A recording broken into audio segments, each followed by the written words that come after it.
May init na balita mula sa Luzon, hatid ng GMA Regional TV. Sa San Emilio, Ilocos Sur, disgrasya po ang tumapo sa buhay na magkasintahang ikakasal na sana. Nako Chris, ano ba ang nangyari sa kanila? Connie, nawalan daw ng kontrol ang lalaki sa minamaneho niyang truck kung saan sakay niya rin ang kanyang nobya. Yan ating po ang mainit na balita rito sa Luzon, hatid ni CJ Torida ng GMA Regional TV. Arestado ang isang lalaki sa Cavite City matapos mahulihan ng 2 pakete ng hinihinalang shabu. Nakuhanan din siya ng marked money at baril na walang kaukulang dokumento. Ayon sa suspect, galing sa kanyang namatay na tiyuhin ang baril at gamit niya raw bilang proteksyon sa mga magnanakaw ng manok sa pinagtatrabahuang construction site. Mahaharap siya sa mga karampatang reklamo. CJ Torida ng GMA Regional TV. Nagbabalita para sa GMA Integrated News. Sa kulungan naman ang bagsak ng isang lalaki na aksidenteng nabaril ang kanyang bayaw gamit ang napulot na baril sa Peñaranda, Nueva Ecija.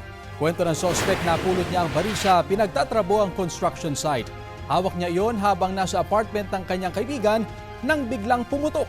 Tinamaan siya maging ang kanyang bayaw. Naharap siya sa karampatang reklamo. Giit niya hindi niya sinasadya ang nangyari. Nasa ligtas ng kalagayan ang kanyang bayaw. Ito na ang mabibilis na balita.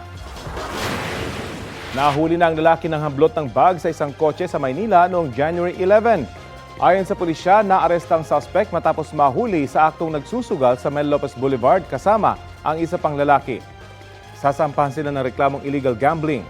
Wala silang pahayag tungkol sa pagsusugal pero inamin ng suspect ang pagnanakaw at sinabing 4 silang magkakasabwat pero 2 lang silang nakita sa video. Itinapon daw nila ang bag dahil puro make-up ang laman. Humingi ng pasensya ang suspect at kanyang nanay. Patuloy na nakikipag-ugnayan ng pulisya sa biktima sa viral video para makapagsampa ng kaukulang reklamo. Arestado sa Antipolo Rizal ang isang construction worker dahil sa pagtutulak umano ng illegal na droga. Itinuturing siyang high-value target at kabilang sa listahan ng most wanted person ng Calabarzon. Ayon sa pulisya, sa Cavite kumukuha ng ang akusado ng iligal na droga at ibinibenta umano sa iba pang bahagi ng lalawigan. Itinanggi naman ng akusado ang paratang pero aminado siyang dati nang nakulong dahil sa iligal na droga.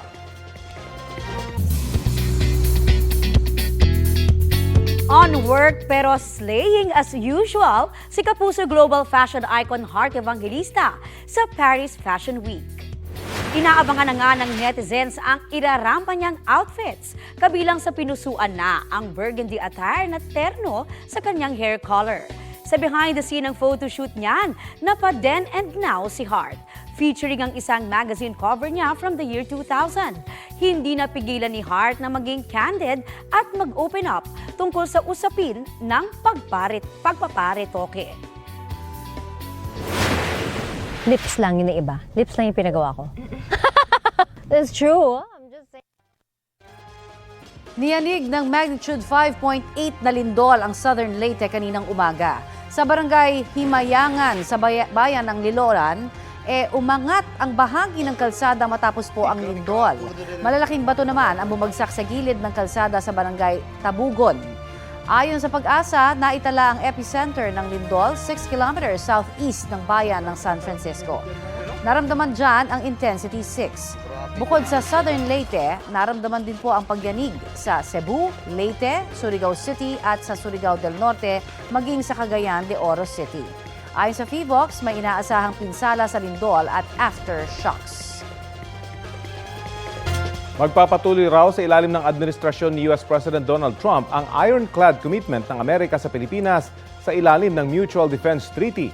Ayon sa US State Department, binigyang din niya ni US Secretary of State Marco Rubio nang makausap niya si Department of Foreign Affairs Secretary Enrique Manalo. Pinag-usapan din daw ni Manalo at Rubio ang anilay delikadong mga aktibidad ng China sa South China Sea. Handa raw makatrabaho ni Manalo si Rubio para mapalakas pa ang ugnayan ng Pilipinas at Amerika sa ilalim ng Trump administration. Una nang sinabi ni Pangulong Bongbong Marcos na umaasa siyang makatrabaho si Trump sa ilang issue na magdudulot ng mutual benefits sa dalawang bansa. Kabilang ang Pilipinas sa mga posibleng maapektuhan ng kautusan ni US President Donald Trump na pansamantalang ipatigil ang foreign and aid assistance ng Amerika. Sinuspinde ni Trump ang foreign aid dahil pag-aaralan daw muna nila kung nakikinabang din ba ang Amerika sa tulong na kanilang ibinibigay sa ibang bansa. Balitang hatid ni Mark Salazar.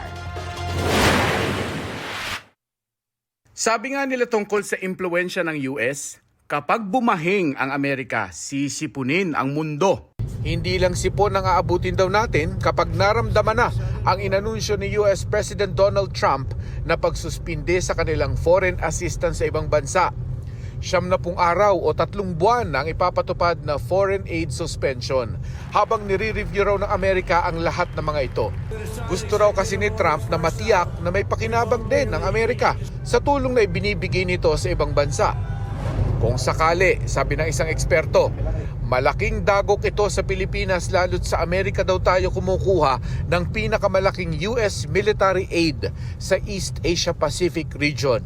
Ito ay dapat na maging wake-up call sa Pilipinas na hindi tayo pwedeng umasa na para depensahan natin, ipagtanggol natin ang ating teritoryo, kailangan andyan lagi ang Amerika. Malaking tulong ang Amerika pero hindi yan sigurado na laging nasa atin. Pero sinasabi ng datos ng GMA Integrated News Research na mas higit ang epekto ng suspendidong US foreign assistance sa ating kakayahan sa kalusugan, agrikultura, disaster at education. 84% kasi ng $258 million na US aid noong 2023 ay para sa economic assistance para sa Pilipinas. Maapektuhan tayo, lalong-lalo na kung healthcare yan, no? Lalong-lalo na doon sa mga bakuna, lalong-lalo na doon sa mga assistance na ibinibigay nila sa atin sa pangkalusugan, makakaapekto yan. Ang US Agency for International Development ay nandito, marami din silang mga programa dito, meron silang mga capability programs para po sa ating mga ahensya. Matitigil yan kung sinasabi nila na hindi sila pwedeng mag-disburse. Lilinawin pa rin natin kung damay ba sa suspension order ni Trump ang kanilang mga Official Development Assistance o ODAs. $616 million ito noong 2023 para sa 40 mga development projects natin. Mark Salazar, nagbabalita para sa GMA Integrated News. Isinusulong sa Kamara ang panukalang patawan ng parusang kamatayan gamit ang firing squad ang mga tiwaling opisyal ng gobyerno. Batayan sa House Bill 11211 o Death Penalty for Corruption Act. Kung may isa sa batas, parurusahan ng firing squad ang government officials na mahatulang guilty ng Sandigan Bayan sa kasong graft, malversation of public funds at plunder. Sakop nito ang lahat ng sangay ng gobyerno, elected man o appointed officials. Gayon din ang mga miyembro ng pulisya, Armed Forces of the Philippines, constitutional commissions at government corporations.